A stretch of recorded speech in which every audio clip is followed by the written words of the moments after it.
C'est la révolution dans l'économie mondiale. Le PIB de la Chine vient de dépasser celui du Japon au deuxième trimestre 2010. Si cette tendance se poursuit, la Chine va ravir durablement à son voisin nippon la place de deuxième économie du monde. Une place de numéro 2 que détient le Japon depuis plus de 40 ans. La Chine est déjà devenue ces dernières années le premier exportateur mondial et le premier fabricant d'acier. Mais il est possible que plusieurs secteurs de son économie montrent des signes de surchauffe. Les Chinois essaient de tout faire pour éviter que leur croissance ne s'emballe trop et qu'il y ait une crise. Donc ça ne signifie pas qu'ils sont tout puissants, qu'ils font tout bien et qu'il n'y aura pas de risques.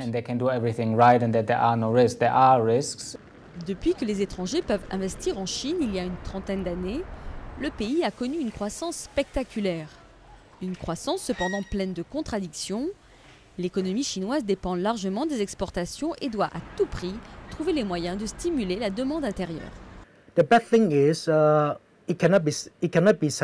problème est que ça ne va pas pouvoir durer. Tout simplement parce que si vous vendez des biens aux autres sans importer, eh bien, à un moment, l'autre partie ne pourra plus rien vous acheter.